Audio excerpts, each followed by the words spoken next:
So hello dear friends, आज की video में हम जानेंगे इतिहास के बारे में। इतिहास के बारे में पढ़ेंगे, इतिहास का किन किन रूप में विभाजन किया गया और इतिहास के क्या क्या पहलू हैं। सभी को बिल्कुल जीरो से स्टार्ट करेंगे और बिल्कुल अंत तक पढ़ेंगे जहाँ तक कि सिलेबस में होता है। तो वीडियो को देरी ना करते हुए वीडियो को हम स्टार्ट करते हैं।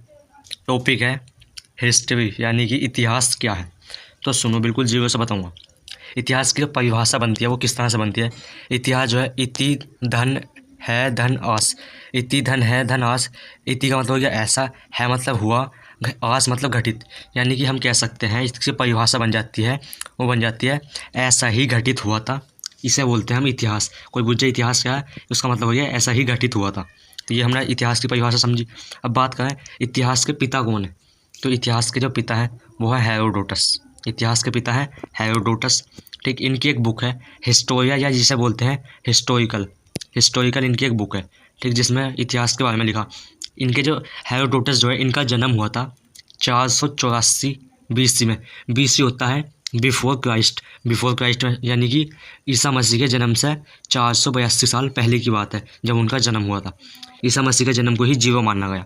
ठीक, इनका जन्म हुआ था ईसा मसीह के जन्म से लगभग 484 वर्ष पहले, यानी कि बिफोर क्राइस्ट का मतलब होता है पहले, ईसा पूर्व बोलते हैं हिंदी में। ठीक, मृत्यु हुई इनकी 425 BC में। तो 425 में इनकी मृत्यु हुई। ठीक, ये थे यूनान के थे, इनका जन्म स्थान था यूनान। तो हमने इतिहास के पिता के बारे में समझा। अब पता कैसे चला इतिहास क्या है, इसके बारे में कुछ पता करने के लिए क्या हुआ, कुछ साक्ष्य मिले, पुरातात्विक साक्ष्य जो थे वो इस तरह से थे। कुछ शिलालेख मिले, कुछ स्तंभ लेख मिले, कुछ ताम्र लेख मिले, यानी कि शिलालेख यानी कि पत्थरों पे कुछ लिखा हुआ मिला, थोड़ा बहुत कुछ भी मिला, इस तरह के कुछ एविडेंस मिले।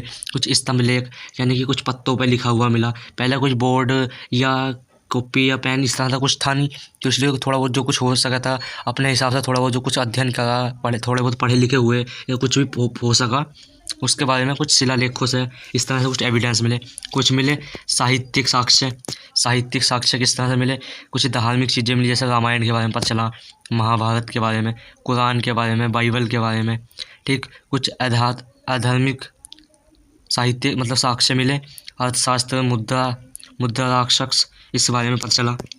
ठीक, उसके बाद कुछ विदेशी विवरण, यानी कि एक मेगास्थनीज एक विदेशी था जिसकी एक बुक थी इंडिको या इंडिका, जिसमें उसके बारे में बताया गया था। तो कुछ इस तरह से कुछ साक्ष्य मिले, यानी कि एविडेंस मिले, जिससे पता चला कि इतिहास में कुछ था। इतिहास के स्रोत, कुछ कॉइन्स मिले हैं, कॉइन्स के बारे में, कुछ टूल्स यानी कि औजारों के बारे में पता चला। तो ये तो हमने पढ़ा इतिहास की परिभाषा समझी। ठीक, इतिहास के पिता समझे, उनका जन्म क्या कैसे हुआ, कुछ साक्ष्य समझे इतिहास के बारे में। अब बात करें इतिहास का विभाजन।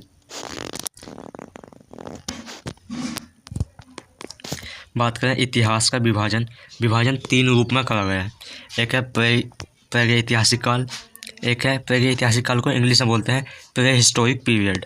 ठीक, एक है अर्ध ऐतिहासिक काल जिसे बोलते हैं प्रोटो हिस्टोरिक पीरियड, और एक है हिस्टोरिकल यानी कि हिस्टोरिक पीरियड जिसे बोला गया हिंदी में ऐतिहासिक काल।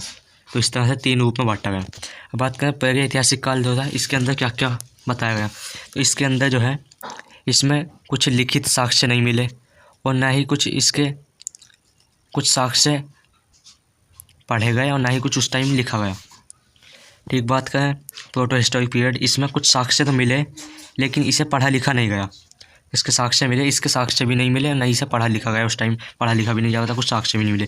तो बात करें अर्धऐतिहासिक काल, जिसे प्रोटो हिस्टोरिक पीरियड बोलते हैं, इसके साक्ष्य तो मिले पर इसे पढ़ा नहीं गया।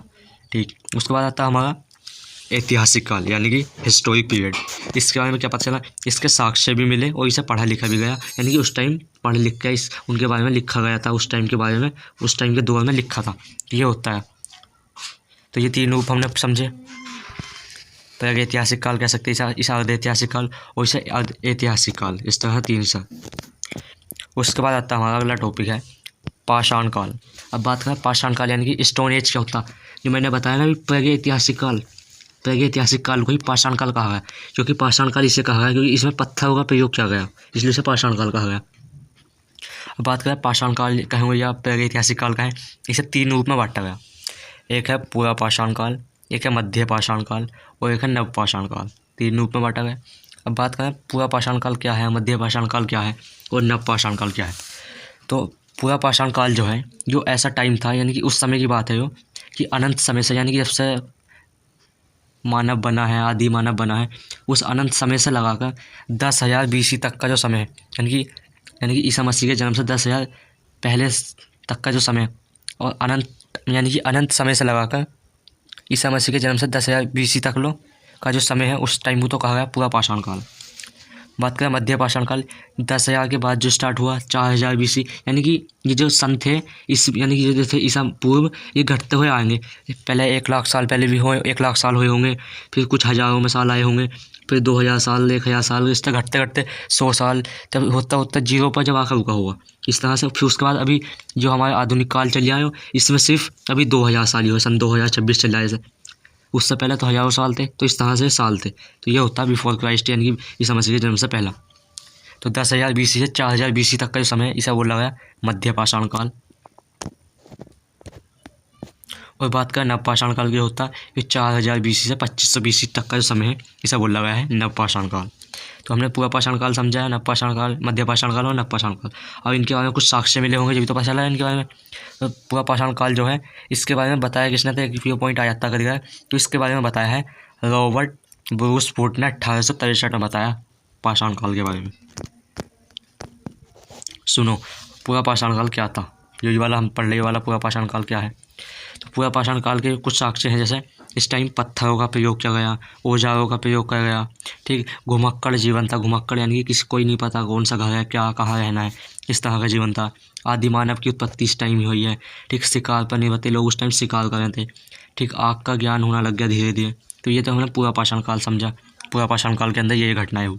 उसके बाद आता हमारा मध्य पाषाण काल, ये ठीक। मध्य पाषाण काल होता, इसमें लोग थोड़े धीरे धीरे कुछ जानने लगे, इसलिए समूह बनाकर रहने लग गए। पशुपालन शुरू कर दिया, लोग पशु पालने लग गए, ठीक। प्रथम जो पशु बनाया था वो था कुत्ता, कुत्ते को पाला प्रथम पशु, ठीक। इनके कुछ एविडेंस, जैसे कि राजस्थान का एक ज़िला है बागोर, वहाँ से कुछ सबूत मिले हैं, एविडेंस मिले। ऐसी मध्य प्रदेश का MP है, इससे साक्ष्य मिले। इस तरह से कुछ साक्ष्य मिले। उस टाइम नुकीले और धारदार औजारों का प्रयोग करने लग गए। तो ये यानी कि पूरा पाषाण काल हो गया, मध्य पाषाण काल हो गया। उसके बाद हमारा है अगला टॉपिक नव पाषाण काल। सुनो नव पाषाण काल क्या है।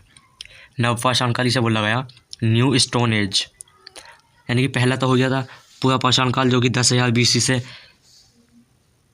4,000 वो अनंत समय से 10,000 BC तक का जो समय था वो तो था पूरा पाषाण काल। उसके बाद आया मध्य पाषाण काल जो 10,000 BC से 4,000 BC तक था। उसके बाद हमारा नव पाषाण काल जो 4,000 BC से 2,500 BC तक आया, ठीक। इसके बारे में क्या क्या पता चला, इसके बारे में कुछ मुख्य विशेषता यह है। इसके बारे में पता चला यहाँ इस टाइम आग का पूर्ण रूप से प्रयोग किया जाने लग गया। उस टाइम तो आग भी नहीं का प्रयोग भी नहीं हुआ था मध्य पाषाण काल में, लेकिन नव पाषाण काल में आग का पूर्ण रूप से ज्ञान हो गया। पका हुआ भोजन करने लग गए, कृषि के कार्य शुरू कर दिए, स्थायी निवास करने लगे, अपने घर बनाकर रहने लगे लोग। इस टाइम पहिए का भी आविष्कार हुआ। एक कंडीशन होती है आविष्कार और एक होती खोज। खोज में आविष्कार में क्या अंतर है, देखो खोज तो होती है किसी चीज़ को कितनी पुरानी है उसे खोज कर निकालना, यानी कि स्थिति कहीं ना कहीं वो होगी मौजूद, तभी तो हम उसे खोज कर निकाल सकते हैं, ठीक। बात का आविष्कार, आविष्कार का मतलब ये होता है आविष्कार करना कि कोई भी चीज़ हम बना अपने हाथों से बनाना, ये होता है आविष्कार करना। तो पहिए का आविष्कार हुआ इस टाइम में, ठीक। कुछ और साक्ष्य मिलते हैं। पॉइंट नंबर 4 जैसे वज्र होम, ये है वज्र होम, ये जम्मू कश्मीर में है। नव पाषाणकालीन स्थल, यानी कि नव पाषाण काल के टाइम का स्थल है, यानी कि यहाँ एक ऐसा स्थल था वो वज्र होम। यहाँ मानव के साथ कुत्ते के कंकाल मिले, मानव और कुत्ते के कंकाल मिले, गड्ढे में निवास करके रहते थे लोग, इस बारे में पता चला। तो ये वज्र होम के बारे में कुछ थे, याद रखना पॉइंट। बात का एक पॉइंट ये है, क्या लोग गुफाएं बनाकर रहते थे, ये पता कहाँ चला, MP के भोपाल में। इसके बारे में पता चला MP के भोपाल से। कब बताया गया, इसके बारे में बताया 1957 में बताया गया, ठीक। उसके बाद हमारा अगला पॉइंट है, जैसे ये इम्पोर्टेंट फैक्ट के रूप में प्रथम जो पालतू पशु बनाया मनुष्य ने वो बनाया था कुत्ता, ठीक। सबसे पहले जो खेती करी थी वो करी थी जौ की, ठीक। और सबसे चावल का प्राचीनतम साक्ष्य मिले। यानी कि आज की वीडियो में हमने क्या क्या पढ़ा, आज की वीडियो में हमने पढ़ा ये रिवीजन के तौर पर बताऊँ, इतिहास के बारे में समझा, इतिहास क्या है, इतिहास के पिता कौन है, इतिहास के साक्ष्य क्या क्या मिले, फिर इतिहास के विभाजन किन किन रूप में किया गया। ठीक, 3 रूप में विभाजन हुआ, ये समझा हमने। अगला टॉपिक क्या पढ़ा हमने, 3 रूप कौन कौन से थे वे। 3 रूप थे, एक था पाषाण काल, यानी कि 3 रूप में समझा। तो पहला था पाषाण काल, इसके अंदर भी 3 रूप है। पूरा पाषाण काल हो गया, मध्य पाषाण काल हो गया और नव पाषाण काल हो गया। पूरा पाषाण काल के बारे में समझा क्या है पूरा पाषाण काल। मध्य पाषाण काल के बारे में समझा क्या है मध्य पाषाण काल। उसके बारे में अगले बारे में टॉपिक आता है नव पाषाण काल, इसके बारे में समझा, इसके फैक्ट समझे, इसकी विशेषताएं, जो जो चीज़ें मिली ये। तो आज की वीडियो यहीं तक रहेगी। यदि आपको वीडियो अच्छी लगी तो वीडियो को लाइक और चैनल को सब्सक्राइब जरूर करें गाइस। यदि आपको और टॉपिक, यदि वीडियो अच्छी लगी हो तो अगर आप चाहते हो तो मैं किसी और टॉपिक पर भी वीडियो बनाऊँ, या इसी से अगले पॉइंट, अभी अगला पॉइंट ये रहेगा इसके अगले टॉपिक। जैसे कि हमारा पूरा पाषाण काल हो गया, अब रह गया हमारा क्या, यानी कि पहले ऐतिहासिक काल हो गया, उसके बाद अर्ध ऐतिहासिक काल रह गया, फिर ऐतिहासिक काल रह गया, यानी कि 3 पार्ट, अभी 2 पार्ट हो गए। एक पार्ट हमने समझ लिया, पूरा हो गया। अगली अभी सिंधु घाटी सभ्यता रह गई, वैदिक काल रह गए, वेद रह गए, पुराण रह गए, इन बारे में समझना। यदि अगर आपको वीडियो चाहिए तो कमेंट कर सकते हो। मिलते हैं किसी और वीडियो में। Thanks for watching. Thank you guys.